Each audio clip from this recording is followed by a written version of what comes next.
Well, these bodies there, well, I helped. I did. You had taken, I'm okay. We had a canvas bags. Either, you know, when you're burnt, you're like a matchstick.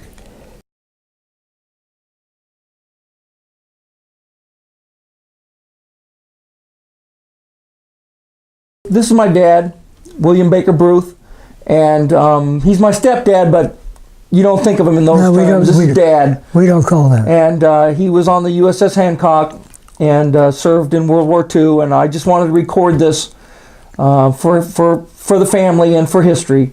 So thanks, Bill. Thanks for doing this. Appreciate it. Glad to be of service. Mm-hmm. Why did you want to be in the Navy? I didn't want that sloppy mud all over me walling around a goddamn trench, you know. Shit, I really dodged those kamikaze, which I don't know. We never heard the word kamikaze till I got out of service. We called them bogey, you know. And I went, there's a hat that says kamikaze survivor, World War II. But like I say, I never heard the word kamikaze till I stepped off that carrier and got discharged. Mm-hmm. So that was, that's why I wanted to be in the Navy. Shit, I guess I'd rather get blown over the side than waller in the mud. Tell you how I first started smoking. You know, that was boot camp. It was all marching, up to, okay, tweet, okay, take 5. Everybody smoke break. So everybody's firing one of them. Says, you non-smokers, get that wheelbarrow and rake and you do some raking.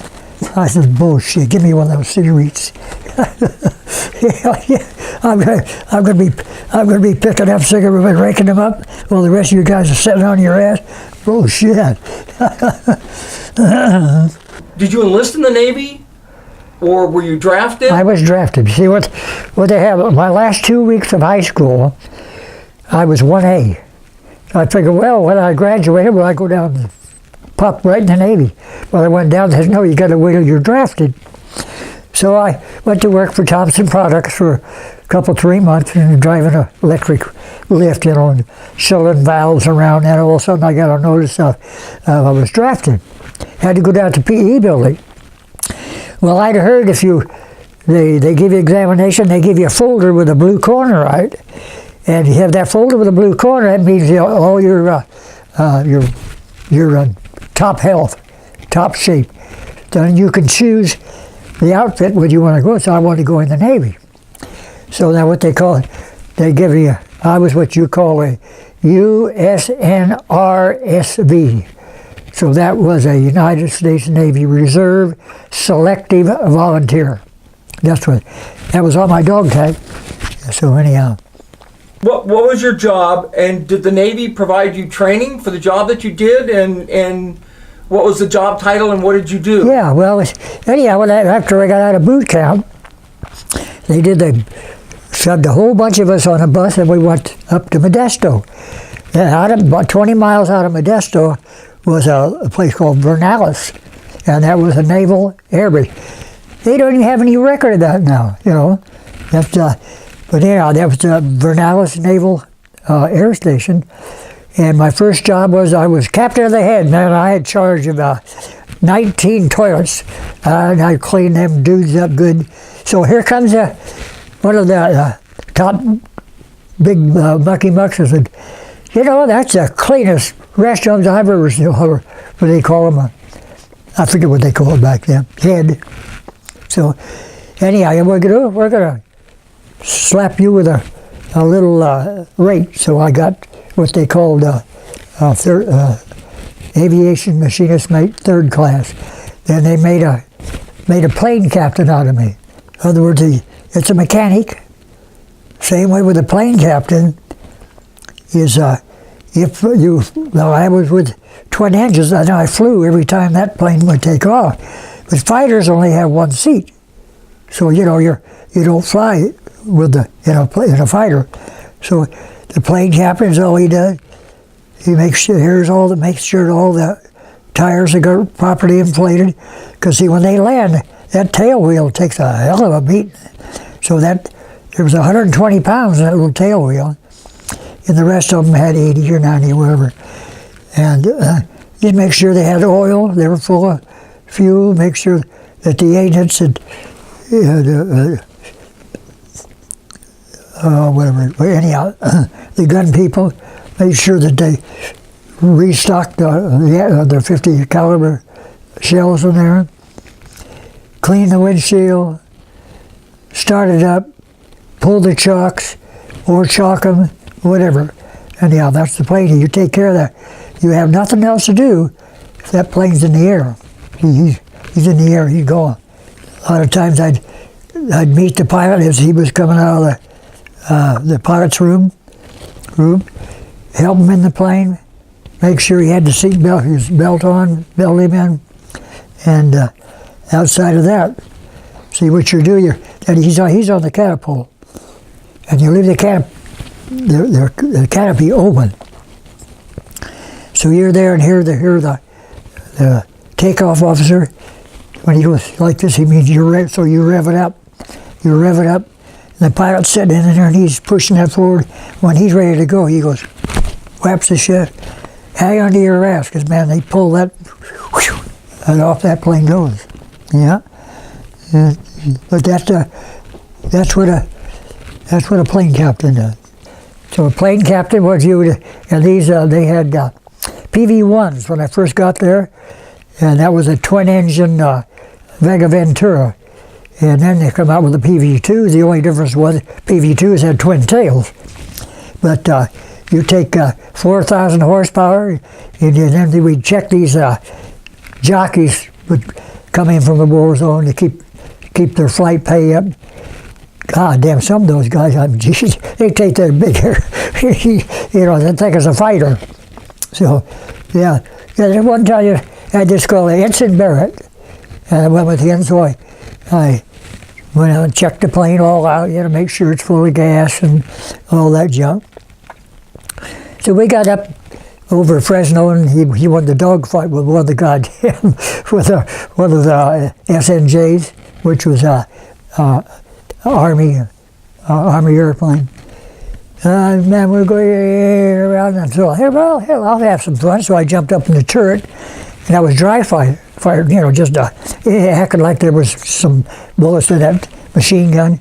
And all of a sudden, pow, that turret blew up, pow, hit me in the head, cut my head wide open. So I pulled the lever and whoop, down I went. I went and tapped on his shoulder, and he looked at me and got a head, blood running all over him.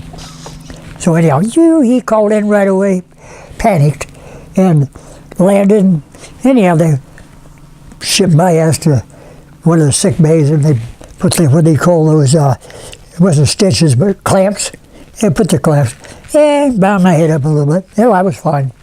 They shipped us out of there.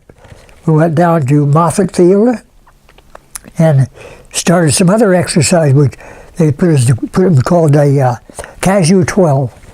Well, we had, climb the barriers and all this gung-ho. Anyhow, I got trained for that. So, okay, well, then we went down to getting ready to ship out. God damn, I had the awfulest pain in my stomach. Wow, I couldn't handle it. So, man, I went to sick bay, and they checked me out. It was my appendix. The goddamn appendix was ready to rupture, so they shoved my rear end right into the operating table, operated, and took my appendix out.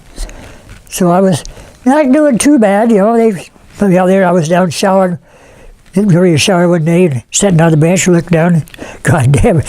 Here's some of my insides. I said, "Whoa!" So I got a guy to say, "Call the sick bay, get an ambulance, because I'm not walking any further. I don't want my guts to fall out." So anyhow, they took me to sick bay, and they sewed me back up, and they gave me the sulfur drug. God damn near killed me. God, my head was pounding, and so finally they switched to penicillin. That's when I guess penicillin was out before that.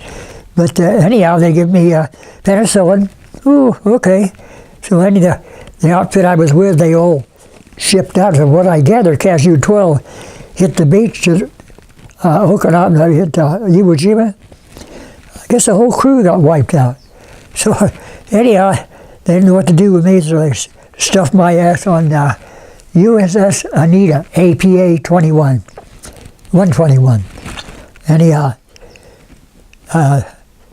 you ever been on a ship with 5,000 guys and every one of them gets seasick? God, it all started out, we was all lined up, and it got a little rough, all lining up, so we're all lined up along over on the starboard side. The guy up in front puked. I mean, with the wind blowing back and that puke went all over everybody. I mean, immediate bell, Jesus, goddamn. And well, then I was the only one, that didn't bother me. I did not get sick. So anyhow, all these guys, my buddies, would be up in the bunk. I'd try to take them a sandwich. They'd take one bite of it. And I wouldn't tell you, walking down between those bunk, you had to hang on. It's so goddamn slippery, from puke. And it was so slippery. And toilets were full, the showers were full. But I'll tell you what, there wasn't no chow line. Man, you get in there, you could have steak and eggs or anything you want. See? So anyhow, we landed in Hawaii, and out of there we jumped on a Jeep carrier and went from there to Guam. And so we got in Guam. I was there about 30 days, working on F4U4s, as a plane captain. What I did, I was flying in when I was in Modesto. We got 50% extra for flying, and so anyhow, from there come out with a bulletin board. They wanted some experts, F4U Corsair. They wanted mechanics. Well, you air the tires, put the gas in. Good mechanic. But anyhow, so I signed up for that along with my buddy. His name was Howard Lackerman.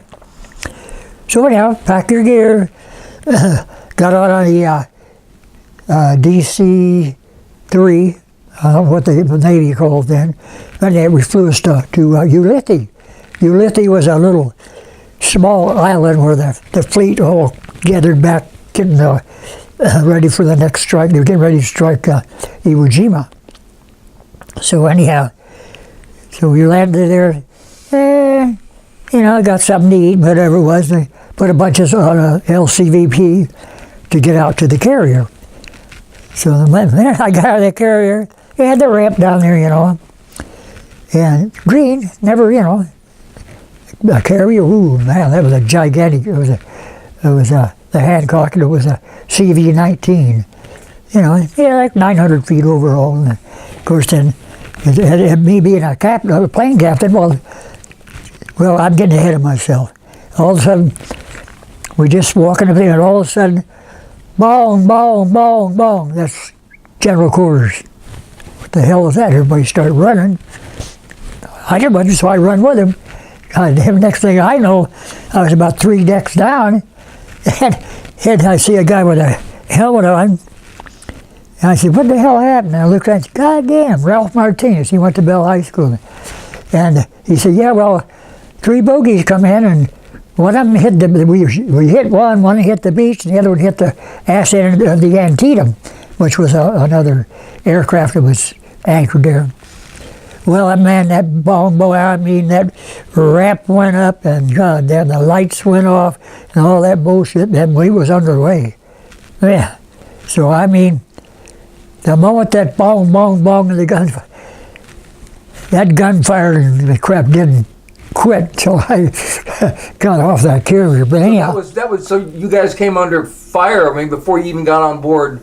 Oh yeah. Were you all the way on board? Yeah, but just walking up the ramp, man. Like I say, the lights spinning, and of course the bong bong. Then you're automatically you're at general quarters, day and night. Then when a bogey or something strange would come in, then you'd hear a bahooga. Bahooga, that means get on alert. You were already at general quarters. Yeah. Oh yeah. What time frame was that when you wound up on the Hancock? When was that? Was that? That was January 45. January of 45. Yeah. See, outside that, like I say, I didn't go in until until 43.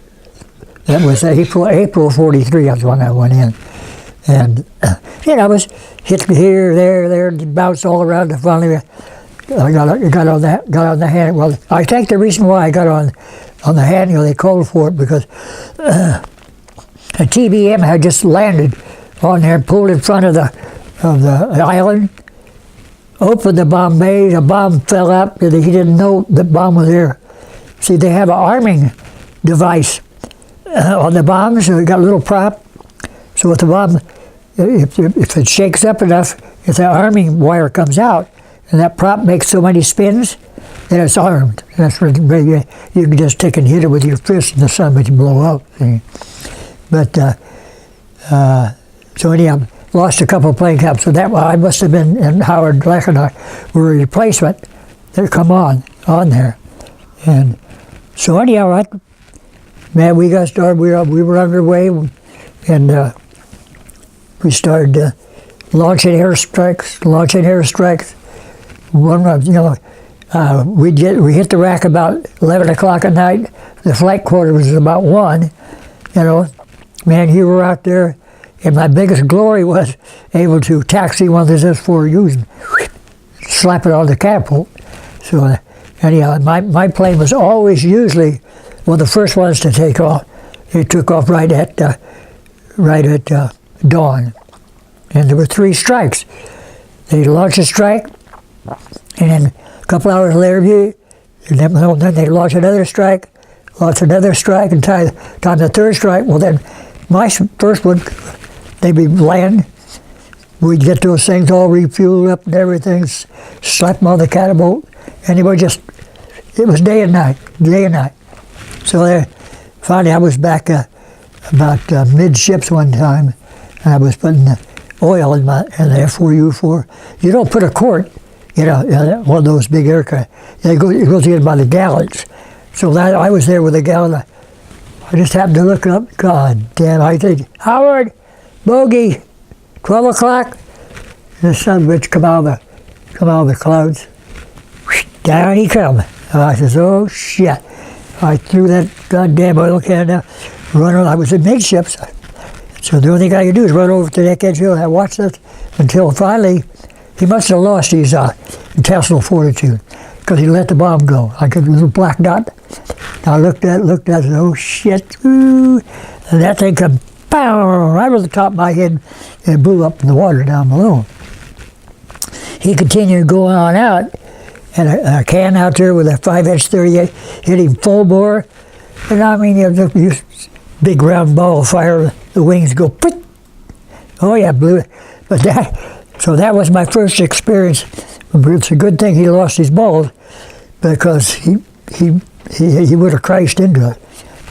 And it just about 2 or 3 days, or maybe a week later, I'd already just had launched my F4U4, they called the F4U4 because they come out and they put fuel injection and a 4-bladed prop. That's where they got the F4U, and that was one of the fastest goddamn planes in World War II. So anyhow, we're at GQ, and all of a sudden this guy here come a bogey right here, and we had a can refueling alongside called Halsey Powell. It was a destroyer. And that's what when you think if the destroyer used too much fuel, they had to be refueled so they wouldn't roll over. So they were refueling right alongside, and this plane got hit out there, and right over the top of my goddamn plane blew up. And I mean, scattered crap all over me, and damn, I should have saved it. There was one of the nipple they had with the goggles on the head, because it blew up, and the remainder of the plane went over, when Zappo hit the fantail of this Halsey Powell, and had depth charges on the back, and they blew up, and I mean, immediately that cat cut loose, went over this. Well, we were the old skipper up there. That big goddamn aircraft carrier he was going this way and that. But so anyhow, that was another experience. That's the second. Oh my God! It was day and night. You know, it was the carriers, all the battle wagons. Now, what there was 3 fleets. Usually there was a Essex class. By the way, there's a picture of me burning over there. But there was a carrier one, a battle wagon, a couple of cruisers, and then there was 3 of those in one, and they had what they called a picket fleet. These cans were all around this place, and they took the guns off and they had radar. So that way when a bogey would come in, we knew what was happening. Well, immediately if we see some other, our ship's gunfire would take on. That's probably part of why I can't even hear today, because there was no exhaust on. There was a F4U4, no exhaust, and if you had that 5-inch 38, go. Oh yeah, that's why this here is deaf. But I got along reading lips for years, you know. But hey, so we'd get underneath the. They put a what do you call that? A fog up, smoke, cloud over a cover. Then all the fleet would get underneath that, so that way the bogies couldn't. They didn't know where the hell you were at. Then we sat there and pound all that goddamn carriers. They had 4 screws on them, and they would sit there and pound a day, all night, and go up to Kyushu and hit them up there. So the Japs thought we were a different fleet. They thought there was a Fleet 7 or whatever they called it. And what we would do, then we pound all that and come back over here and hit them here. So I was hitting them at Kyushu and hitting them at Okinawa. So anyhow, that was a 24-hour operation. That was just a go, go, go. I mean, you never got down to your bunk. You know, you stayed up on topside all the time. Right before that, well, you heard of probably the Franklin. I just happened to be on the hangar deck. I looked out, and it was about 8 o'clock in the morning. A little cloud cover, and I saw this one guy drop down. And here this Franklin was naturally 3 or 4 miles away from us, but I could see all that. Guy dropped his egg, and I guess it must have went right down through where the routine hit the magazine, and that son of it started blowing up. Geez, that carrier would just almost lift out of the water, you know. And they lost 1,500 personnel. So they hold the wartime personnel on a SC class carrier was 3,000. So anyhow, I just saw that. Then I come back over, and then naturally the old routine, launching aircraft, landing. So one morning, I just had launched my F4U. Out of the corner of my eye, about water level, I saw this bogey going alongside the carrier water level. Now this was April 7, 1945, right? right? This is for the big date. Yeah. So anyhow, I just was watching. I said, he's heading towards the bunker hill, I thought. All of a sudden, man, over that bow, phew, I'm looking right down at that radio engine. God damn. And I was laying, so I went flat, prone on the flight deck. God, and over the side I jumped. Just as I hit the catwalk, which was about 10 feet down below, goddamn bomb went off. And I mean, it just smoked all over. There was a quad of Marines that usually fired the 40 millimeters, pup, you know, it'd be the gun pointer. He's like this here. It's all right, radar, I mean, it's hydraulic control, radar. I guess radar control, whatever you want to call it. But anyhow, yeah, so I just the next thing I had no idea. I crawled up that, and all those ammo, they had 20 millimeter ammo cans on the wall. As soon as that bomb went off, the concussion knocked them all off the wall, and they hit me on the head, on the arm. But see, when you're under something, you don't feel no pain, because you're too much adrenaline, I guess, or whatever it is. Oh yeah. Now, do you know if the plane that hit your aircraft carrier, do you know where it came from? No. You don't know if it came from an air base or from a aircraft carrier? Well, probably coming from an aircraft carrier. I guess I have I don't know. I don't know where it come from. Yeah. So I know just, see, all the ones I saw before, either coming this way or they're up that way or down this way. This guy here was water level, right along there. I could just barely see him, because see, we're about 50 some odd feet in the air on that aircraft carrier to the flight deck. So that plane, he was right down as low as he could get. And I thought, oh shit, he's going to hit which the Bunker Hill was out that way. Well, he got there, and he just went like this, boy, and he come up. Yeah, I can still see him. Oh yeah, you still see. And well, if I hadn't bailed over the side, that prop would have cut me in half. And did you know you were going to land on the catwalk?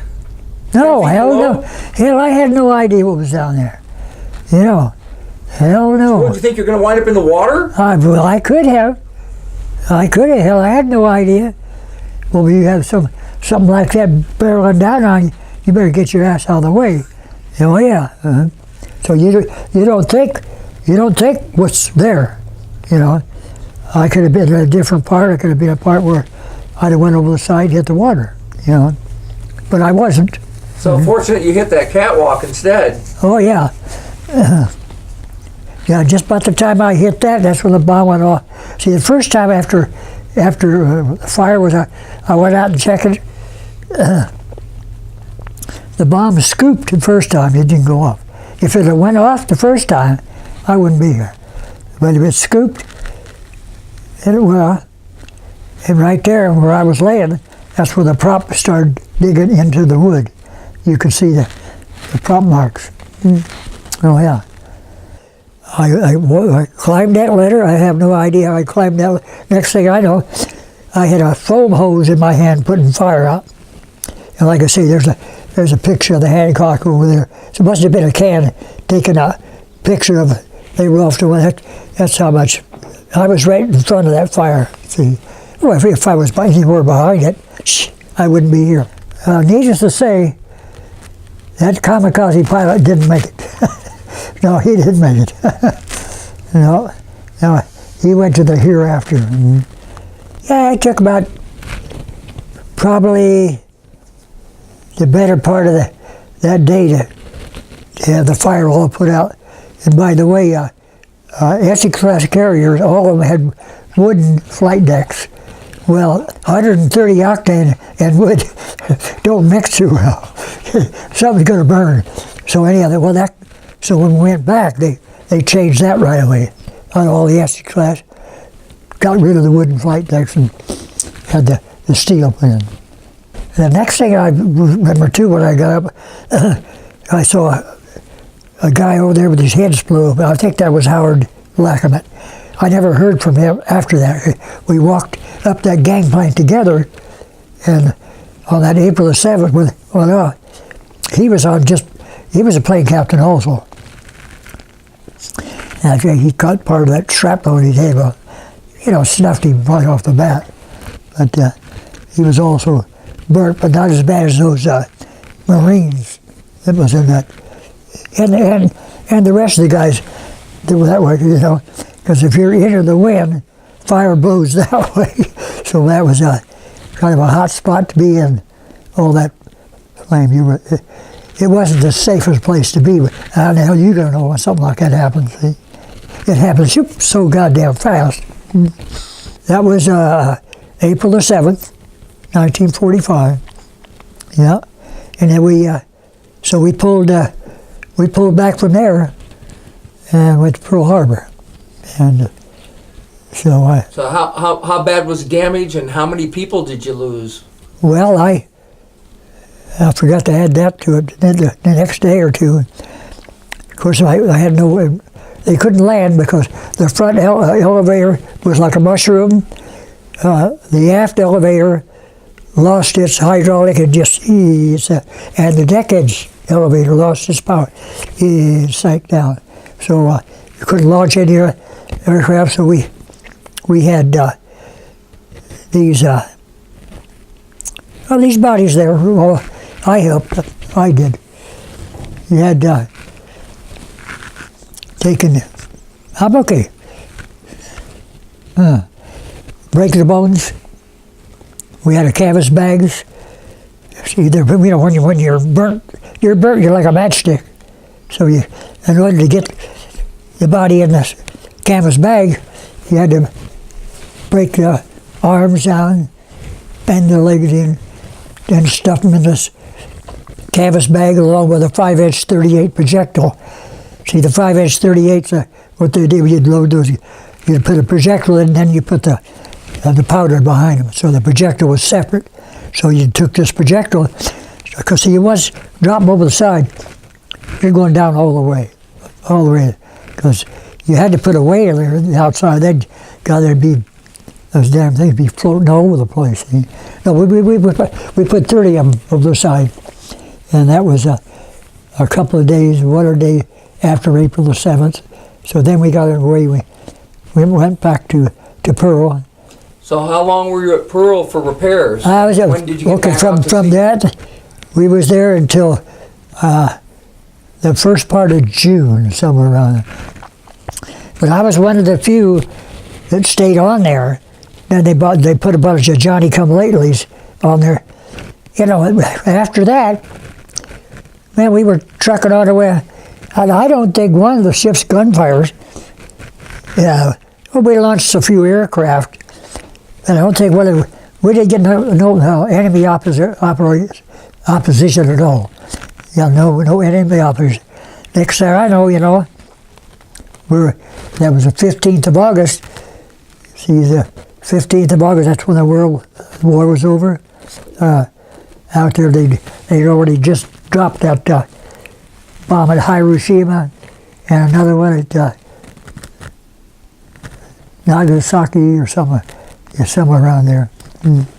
Anyhow, it was just, we were one of the first aircraft that pulled into Tokyo Bay, and we got a 1-day leave to go there. Goddamn, Japanese people were very, very good to us, Yeah, but you should have seen Tokyo. Tokyo was just wow. I don't see how anybody survived with all that bombing that went on, because they had the B-29s back, and they were just, bombing them day and night. Yeah. But anyhow, so we went from there, stayed a couple of days there, went to Okinawa. They took and put a bunch of hammocks on the hangar deck of this Hancock. It was called the Magic Carpet Fleet, and we loaded 5,000 GIs on that dude and hauled it back to the States. Well, you could sure tell the bullshitters. Oh, yeah. Then I belonged to this Hancock Association. I'm a lifer in that. And the stories, some of the people, this one guy was supposedly writing a diary, Well, that was after June on. I know, I was there. So I wrote a little thing. I said, bullshit. That guy he wasn't there. And besides that, he was 3 decks below. How does he know what's going on? Oh yeah. But anyhow, and then another guy. This guy's a captain or whatever it was. Oh yeah, I said, yeah, I saw that Betty make that run on the Franklin. It was a single engine. Betty's got 2 engines. Oh yeah, I went there and I shot that Betty down. Lying son of a bitch.